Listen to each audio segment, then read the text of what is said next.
Voilà, ça y est, elle est sortie cette nuit, 1er septembre 2023. Présentation de la Tesla Model 3 version 2024, hein, qu'on nomme projet Highland. Donc je vais vous dire un petit peu en tant que ma réaction à chaud en tant que propriétaire de Model 3. Je vous dirai à la fin si potentiellement voilà, je pourrais renouveler la mienne par ce modèle. Et je vais vous présenter un petit peu les nouveautés, ce qu'on sait et ce qu'on sait pas encore. Donc à l'avant, on voit qu'on a le nouveau pare-choc avant avec les phares effilés. Donc la voiture sera plus aérodynamique, c'est un petit gars. Par contre, on n'est pas certain qu'il y a une caméra à l'avant. Ça aurait été bien. A priori, c'est pas sûr. C'est plutôt a priori. Il y aurait pas cette nouvelle caméra à l'avant. À l'arrière, on a les nouveaux feux. C'est toujours un coffre, hein, c'est pas un haillon. Certains auraient espéré avoir un haillon comme sur le modèle Y. On voit que c'est aussi logotypé Tesla en lettres, hein, c'est plus le T, le logo. Après, elle gagne quelques centimètres plus long. Hein. Donc ça, c'est à cause du pare-choc avant et arrière. Au niveau technique, il n'y a pas de changement. C'est toujours le même moteur et le nouveau pack batterie, 60 kWh. Il n'y a pas de changement structurel. Ils ont juste renforcé un petit peu dans les portes et la structure. Et puis au niveau sur le latéral, au niveau des portes, il y a aussi des petits plis qui sont un petit peu différents. Donc au niveau du look, ça change assez peu. Moi l'avant, je suis pas très fan, mais bon, quand ça sort, souvent, il faut le temps un petit peu de s'habituer. Par contre, l'intérieur, l'arrière, je le trouve vraiment joli. À noter aussi que maintenant qu'on a deux vérins sur le coffre. Les plus gros changements, c'est à l'intérieur. On voit avec un petit écran de 8 pouces à l'arrière pour les occupants arrière qui permettront de voir des vidéos ou d'autres vidéos Netflix ou YouTube. Et puis aussi de régler bien sûr le chauffage. À l'avant, on voit la disparition des plaquages en bois. Maintenant, on a du tissu et on a un bandeau à LED qui fait tout l'intérieur de la voiture. Donc les 4 intérieurs de porte en haut et puis sur l'avant, on voit ici en rouge. A priori, il y aurait d'autres couleurs possibles à vérifier. L'écran ne change pas à l'avant, sauf qu'il a des bords un petit peu plus fins. Donc apparemment, la diagonale, on passe de 15 à 15,5 ou 15,4. Donc voilà, pas beaucoup de changements. A priori, ça sera toujours le même Ryzen. Pas forcément de raison que ça soit le Ryzen plus puissant qui est sur la modèle S. On voit le nouveau volant, hein. On voit que le nouveau volant et la console centrale, on se rapproche de plus en plus du look de l'intérieur du modèle S. Donc le volant, grosse nouveauté, on perd les commodos.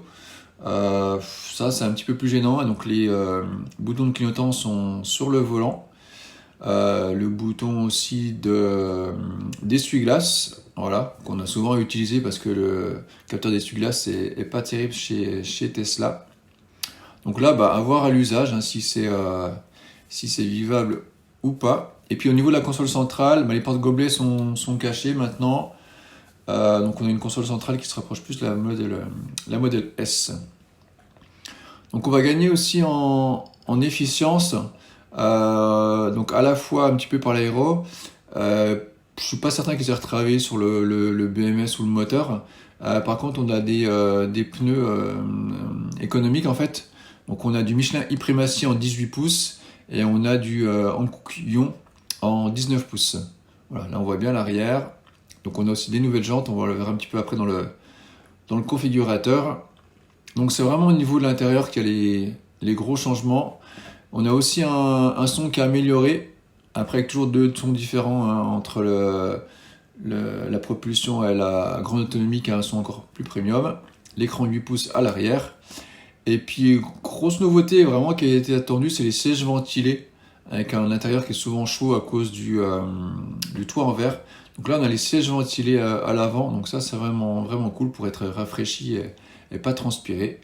Et puis on a la recharge toujours sans fil des 2 téléphones.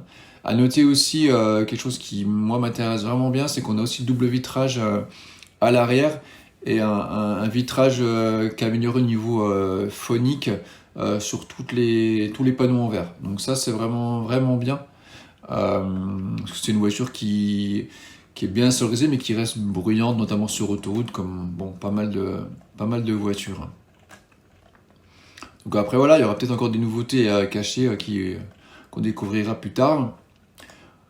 Au niveau du configurateur, donc on voit qu'on a cette petite hausse d'autonomie. Là, en plus, c'est en 19 pouces.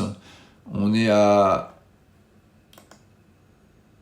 18 pouces, on a encore plus. On a 554 d'autonomie WLTP. Donc la voiture, par contre, elle a pris 1000 euros. 1000 euros. En plus, à ce jour, il n'y a pas les parrainages accessibles sur le modèle 3. Donc potentiellement, on perd 1500 euros par rapport à l'ancienne. Voilà, ici vous avez une nouvelle jante 19 pouces. L'intérieur en noir qui est disponible en blanc. Donc ici la coupe 3/4 avant. Donc vous voyez que dans la config, on a le modèle 3 normal, propulsion à 40 990. On a la grande autonomie à 50 990. On voit aussi que donc la vitesse maximale a été baissée à 200 km/h. Tout simplement, c'est à cause des pneus à économie qui supportent sûrement un peu moins de vitesse maximale. Par contre, le 0 à 100, c'est toujours le même. Et puis on voit sur la modèle 3 grande autonomie, l'autonomie qui passe à 629. Donc c'est vraiment excellent. Hein. C'est vraiment des voitures très efficientes et encore améliorées. Au niveau des couleurs, du changement, puisqu'il n'y a plus que le blanc qui est maintenant en série. Le noir devient payant. Donc on a toujours... On va attendre que ça charge. Le bleu outre-mer que j'avais sur ma première qui est à 1300. Donc le noir unique qui passe à 1300 euros, qui était gratuit jusqu'à maintenant. Un nouveau rouge qui s'appelle Ultra à 2000. Et puis un nouveau gris aussi, le gris style à 2000 euros qui est plus foncé que l'ancien. Après, c'est des peintures qui sont pas normalement, qui viennent pas de Berlin, ça sera toujours des peintures qui sont faites, donc des modèles qui seront faites la Giga Factory de Shanghai en Chine. Et puis on a deux nouvelles jantes, ici les 19 pouces, donc on voit qu'on a 513 km d'autonomie WLTP. Et puis les jantes avec Aero Wheel en 18 pouces, donc des jantes qui sont assez jolies. Les Aero Wheel par contre sont, je trouve, pas très jolies, mais qui sont maintenant en gris et noir. Donc voilà, on a une autonomie de 554 km, donc c'est vraiment énorme. Et puis on a toujours le crochet d'attelage. Donc pareil, vous voyez au niveau du design arrière, avant, je pense que ça passera bien aussi suivant les couleurs qu'on choisit à l'extérieur. Et puis l'intérieur blanc ici. Donc là franchement avec l'intérieur blanc, avec les bandeaux à LED, je trouve que ça fait vraiment une mini Model S. Vraiment sympa. Là, je trouve qu'en gris foncé, ça fait pas trop ressortir le nouvel arrière.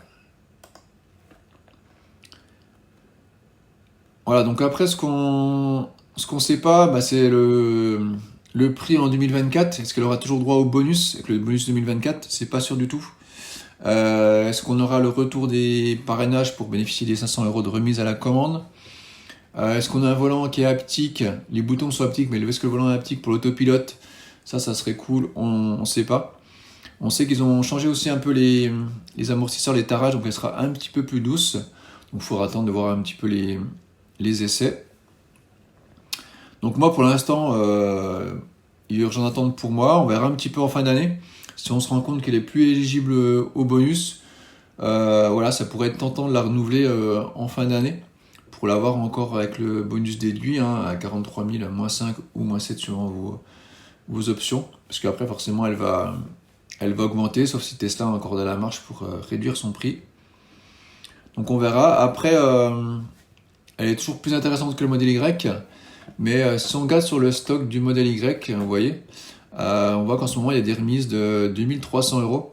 Donc finalement, il y a quasiment pas d'écart avec le modèle Y qui est, on sait, plébiscité en Europe et en France à cause de son rayon.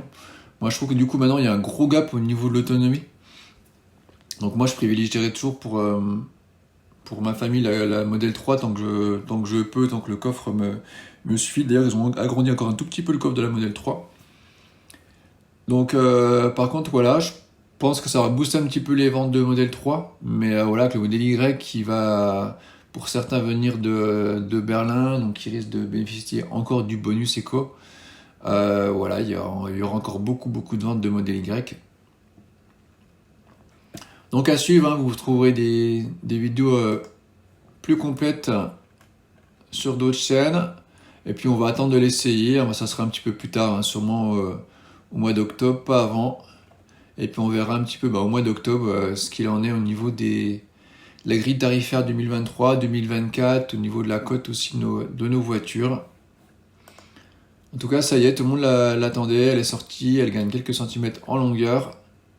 Franchement, c'est une belle évolution intérieure. Moi, l'avant, j'ai un petit peu de mal, mais on va s'habituer. L'arrière, c'est vraiment sympa. Donc, ça change pas du tout la voiture, hein. Les anciens modèles 2001, 2022, 2023 étaient vraiment excellents, hein, pour ceux qui ont déjà la pompe à chaleur, déjà le pack 60 kWh. Donc, voilà, à suivre. Dites-moi ce que vous en pensez, vers quoi vous allez, pour ceux qui veulent commander. Est-ce que vous allez repartir sur un nouveau modèle 3, essayer de trouver la bonne affaire en fin de trimestre, par exemple fin septembre, sur un modèle Y, ou bénéficier des offres maintenant? Est-ce que vous allez aller vers les modèles qui sont autres, éligibles au bonus, tels que le Mercedes CQB par exemple, le Skoda Enyaq, qu'on fait des efforts pour être sous les 47 000 hors bonus? Ouais, n'hésitez pas à commenter, et puis on vous dit à bientôt. C'était vraiment une réaction à chaud sur ce modèle. À bientôt, salut!